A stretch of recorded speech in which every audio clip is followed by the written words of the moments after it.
Sukuyanade. Olarom. Hello everyone, welcome. Today I'm going to go over the Mando'a in the Mandalorian Visual Guide, the book that was just released.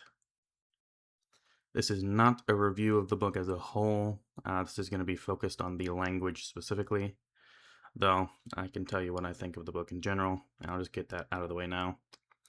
Basically, if you're a Legends Mando fan, there isn't much for you in the book. So there's some references, but not really anything that's worth your time, like some names from EU and stuff like that. But if you're a canon Mando fan, this will have some fun info on stuff from the TV shows, not just the Mandalorian. It has some references from the Clone Wars and Rebels and whatnot. That said, I don't think you'll find that much value in the book, to be honest, in that they don't really give all that much information on some of the things in the show. There's some parts where we knew some things and they don't even put that in the book.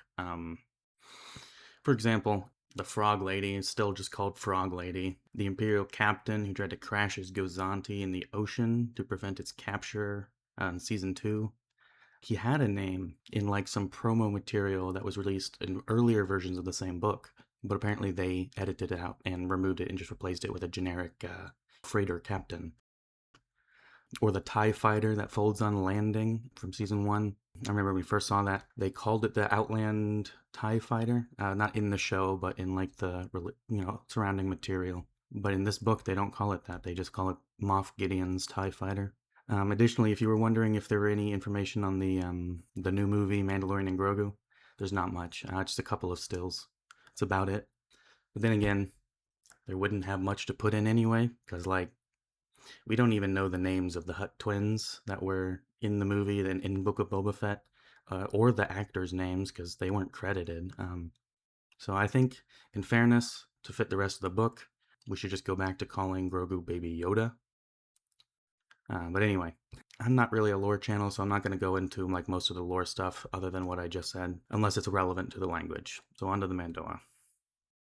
I'd like to start by saying, of course, it's awesome to see Mando'a acknowledged in the book, as there's very little or none in the show, depending on the episode. And it was mostly limited to like proper nouns. Beskar is the main example. They say Beskar a lot, which is a Mando'a word. And Mando technically also is a Mando'a word. Unfortunately, other than that, there isn't much in the show. They say like Kalmurk, which is gauntlet. They don't say it referred to an actual gauntlet on your wrist. They refer it to specifically the ship that's called the gauntlet. But anyway, in the book, they just don't put much effort into it. Like they do a lot more than just saying Beskar. So there's a lot more Mando'a words, but they're not all very accurate. Some parts, it's perfectly fine. Like they're just mixing in a proper noun in Mando'a into an English sentence, like Beskar or whatever. They also have kama, which is the kind of half skirt, or boucher, which means helmet, kirbes, which refers to the mythosaur skull symbol. Hibir means student, they say that fine. Kuyan means survivor. They use all these words fine in a way that they're like either using it as a proper noun mixed in with English, or they're providing a translation in line with the English sentence. And most of that was fine, but there are other parts that were minor beginner mistakes. First, there are a few cases where even when they were just using a single word in line, they kind of got it wrong a bit, like with part of speech. One example is susulur.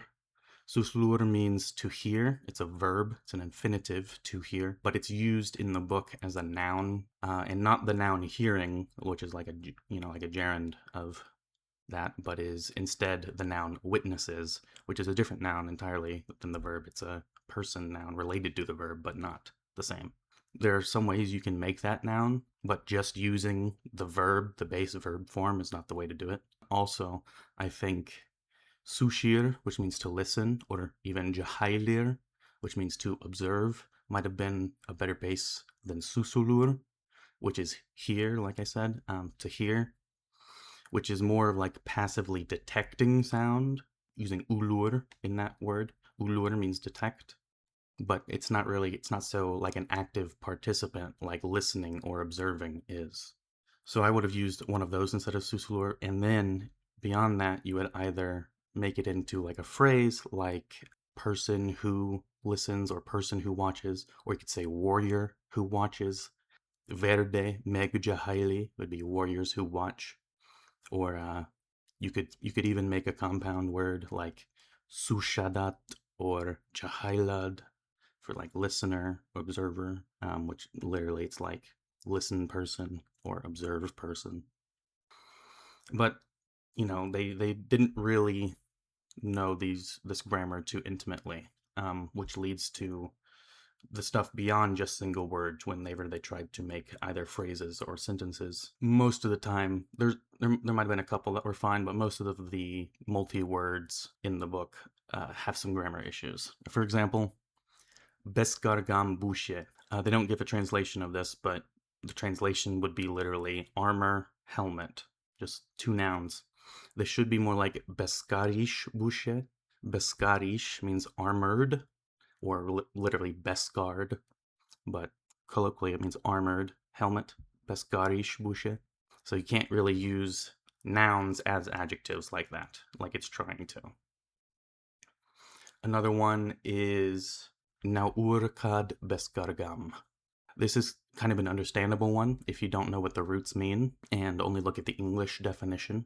The English definition of Naurkad is to forge, or literally to light up a saber. Naur is to light. Kad is a sword or saber. So Naurkad is a phrase that means to forge a sword. If you were forging armor, you wouldn't say light up a sword, you would say light up armor. Or if you're going even more literally, armor itself, Beskargam means iron skin or Beskar skin. So Naur Beskargam would mean to light up armor or to forge armor. But if you say Naur Kad Beskargam without removing the Kad from the phrase, then you're saying to light up a sword and armor, or to light up a sword and iron skin, right? So they just tacked on the word armor after sword and should have replaced it instead. Next one is Munad Trashin Senar. They say this for rising phoenix, as in jetpack. Once again, they've used a noun as an adjective. Munad means height or elevation. I suppose it could be turned into an adjective, munadish or munadla, to make elevated or elevating. But I imagine there are better words that you could use. I mean, it works, it's fine, but I'd probably do like lamish instead, which is like high, whatever, something like that. Anyway, munad, it would be fine if it was an adjective. What's slightly worse than that is the compound word that comes after. For one, Mando'a doesn't use hyphens for compound words. It's either the words are just directly connected, or there's an apostrophe, which is called a beten, which shows the connection, but they don't use hyphens. But besides the punctuation, which ultimately doesn't matter, you can just replace it with a beten, right? An apostrophe. But this word, it further evinces their lack of understanding of the roots. As the word for jetpack that is in the dictionary already, centra, is made of the same roots that they tried making this new compound out of. It's just the other way around and clipped a little bit, but it's the same thing. And they already had this perfect word that means both jetpack and phoenix / like firebird, or starbird, as they call it in Star Wars often. But they didn't even realize, and instead they just made up a kind of a worse compound. So in fact, when the show came out and they called jetpack Phoenix, I thought that that's what they were referencing. The fact that the Mando'a word for jetpack means Phoenix, basically. And so either that they were, and that was the case, they were referencing that, and the writers of this book were not clued into that, or it was just a coincidence in the first place. Which either way is neither is a good look in terms of Mando'a. But now just basically for a list of most of the Mando'a. I might have skipped a few, like I'm not going to list every time they say Beskar because they say it a lot, but here's most of it. Kubikad. For one, slightly spelled wrong. This one has been going around and has been a misconception for a long time about what it even means. like Rebels, they made it a literal cube because it says kubikad, because it looks like it says cube. But really, it's probably more like ku bikad, the ku from kuir, meaning four, and bikad, meaning like bikadinir, which means to stab. So kubikad would be like four stab. And the way it's described, the game is described, is about a pretty violent stabbing of knives into a board, kind of like a cross between, they say, darts, chess, and Ludo. And here they use a slightly different spelling from the original, but then also the game that they're calling Kubikat doesn't even, like, it's not even the cube version from Rebels. It's a completely different game. So anyway, Jair Senar. This one they call Whistling Birds, which again they use the hyphen, and also they don't use a plural. Should be Senare for whistling birds. And then also Jair, I mean, you could say Jai Senar, just like Jai Galar for shriek hawk. These could be shriek birds, but I wouldn't call a whistle and a shriek the same thing. You could say Lar Senar, a songbird, basically. Anyway, the next one is Mando'ade. Mando'ade is a fine word. It just means Mandalorian child, though. There's no reason for it to be a compound. It could just be Mando'ade, because Mando is an adjective that means Mandalorian. Adik means child. But they describe it as a child on the cusp of becoming the warrior, which the word adik means a child 3 to 13. And once you turn 13, you go through the Verdgoten, which means a warrior birth. So once you pass 13 and you surpass the Verdgoten, you become a warrior, a Verd. So there isn't really a word for what you are right before you're a Verd. You're just adik. You know, you're not at adik from 3 to 12, and then you're a mando'ade from age 13 until you pass your Vedgoten. You're just adik until 13, and then you do your Vedgoten, and then you're a Verd. Anyway, here are some place names on both Mandalore and Kalevala. Although first, here's a quick aside about the name for the planet Mandalore. In Mando'a, the name is Mando'yaim. Yaim means home. Manda is like the collective spirit of Mandalorians. So like the Mando'yaim means the home of the Manda, home of the Mandalorian soul, basically. And this book doesn't call it that. It just calls it the English word Mandalore. However, I did think that it was going to call it Mandalore, which is with the word Alor, meaning leader, which is the leader of the Mandalorians. The reason I thought that this book was going to call it that instead of Mando'yaim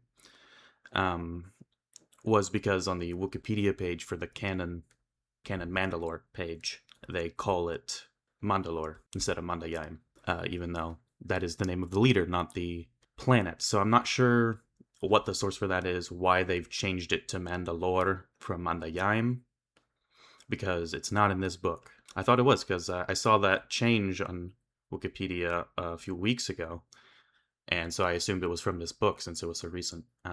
But apparently it's not. Or maybe it could be a misreading of this line, since it does say the word Mandalore on the first line of the Mandalore page, but it says the throne world of the ancient Mandalore, not the ancient throne world of Mandalore. So it's not the name of the planet. But anyway, here are some of those place names that are on the planets. Kot Isle. Obviously, Isle is English, but Kot means strength, and that's fine. Etad Alore means 7 lords, 7 leaders, 7 chiefs, whatever. That's fine. That's good. They used plural that time. Korkial Fetin Pasture. I don't know what Korkial means, but Fetin means field. So Fetin and pasture next to each other kind of is redundant. But also, Fetin has 1 T, but this that has 2, which looks more like Fet, which means farmer, which has 2 T's. But Fetin only has 1. Next one is Royal Tihar Vineyards. It's fine. Again, they're just using it as a proper noun. Mareche Si. Again, it's fine. You're just using Mareche as a noun with an English word si and making it that, so that doesn't really matter. Mesumika. I guess it could be the name of the moon and it's spelled differently on purpose, or it's just a misspelling of Mesumika, which has me beten sum beten ika. Anyway, Keldabe, nice. Kelita Ka. This is on the opposite end of the planet as Keldabe for some reason. I'm also not sure what the hyphen Ka means. There's a hyphen there for some reason. But there is the Kelita River Valley that Keldabe is in.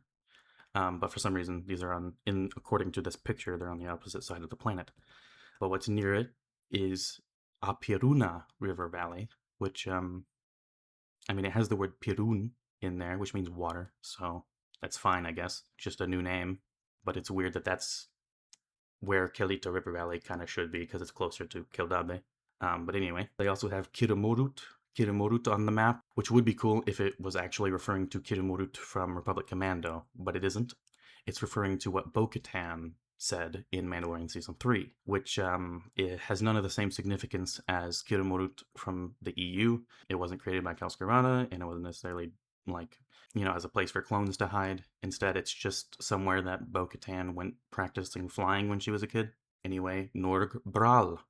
Nice. No comment on that. I'm not sure where that's necessarily supposed to be. Seems like it was supposed to be closer to Keldabe than it is on this picture, but at least it's mentioned.